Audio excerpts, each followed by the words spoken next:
Let's go to Willie, Fairfax, Virginia, the great WMAL. Go.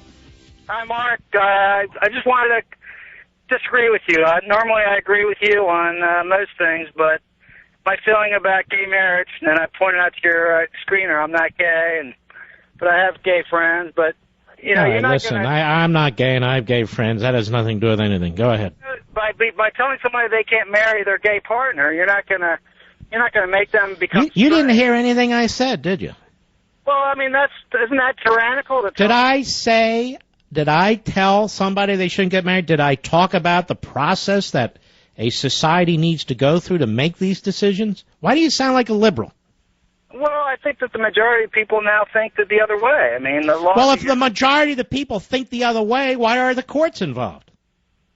Well, I don't think the courts have caught up with the convent. You know what people. Well, want. What do you mean you don't think the courts have caught up? The courts are dictating to the states that have said no. So if you believe it's caught up with the people, why don't you let the people decide? Why don't you let things take their course? Well, I think if the people were to decide again, I think it would be a different. I think you're rambling and buffoonish, and I'm going to tell you why. Don't call me and tell me I agree with you most of the time.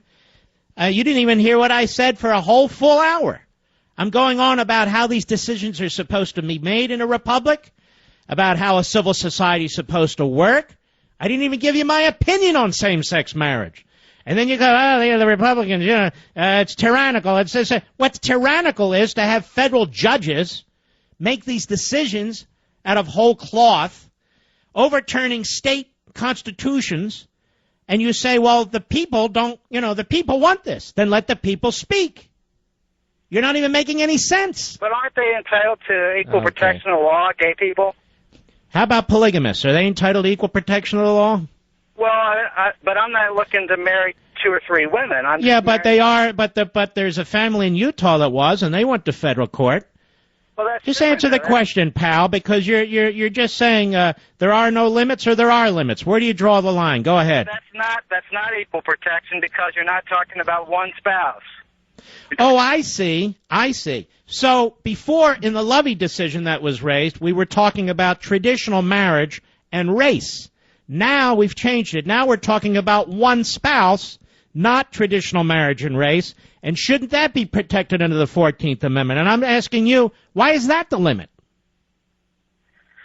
Well, I just answered it. I don't think that they're the same thing. I think that Well, traditional marriage and same-sex marriage aren't the same thing. Barring people based on race from marrying who are different sexes isn't the same thing as same-sex marriage. Well, maybe so none of these things are the same. But I'm asking you a question. Why do you draw the line there?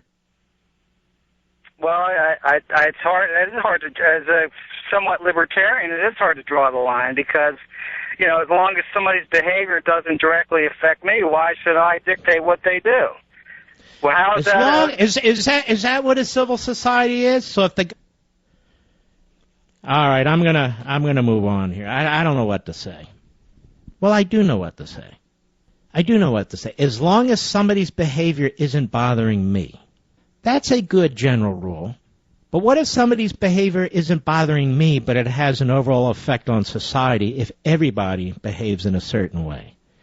Or let me put it to you a different way. If everybody in society smokes pot, is that a problem? Does that affect you? If everybody in society takes heroin, is that a problem? I'm using extreme examples just to address an extreme point. I generally agree with the point, but it is not a pure point that I can accept. We have all kinds of criminal laws. Some of them are good, some of them are bad, that affect behavior that may not directly affect you, but does affect society as a whole. I'll give you an example to be as clear as I can. I'll give you an example. What if an individual decides to have sex with a close relative? And what if it's both agreed to? They both agreed to it. Let's say a father with a daughter. I know it's grotesque. I'm just making a point. I'm not saying a minor either. With an adult daughter. Does that affect you? Does that affect society? Is that something where we should turn the other way and say, hey, look, they're two adults, let them do what they want? I say that affects society in a big way. So I can't just buy off on that sort of fortune cookie statement that, well, as long as it doesn't affect me, well, that's the test, isn't it? May not affect me directly, but what if it affects society in some perverse ways? You know, some people don't understand. This nation was founded on a Judeo-Christian ethic. Yes, it was. And I wrote about this in Liberty and Tyranny. And that's why it's such a tolerant society, because of that fact. But there are limitations, moral and legal. Moral and legal. That doesn't mean you're Obama and you're a radical leftist and you want to interfere in everybody's private activity. No. But there are certain basic codes, basic behaviors that are to be encouraged or discouraged. That's what a civil society is all about.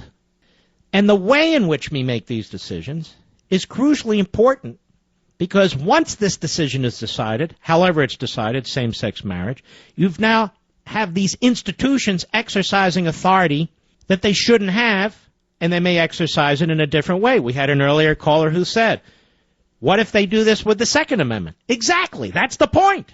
What if they do it with all the Bill of Rights? What if they do it generally? You've got courts all over the world that basically do what the government tells it to do, them to do, or they don't even need the government to tell them what to do. They're part of the government, and they know what to do. And you have it in these tyrannical societies. I mean, either you believe in federalism or you don't. That doesn't mean we believe in the Articles of Confederation and state sovereignty in ways that would violate the Constitution. But this doesn't violate the Constitution, in my humble opinion, making decisions this way. And if the people are moving toward this position, fine. Then let that process play out. Why are the federal courts involved? The federal courts are involved because it's part of a litigation strategy, and that's the tyranny. That's the tyranny, in my opinion.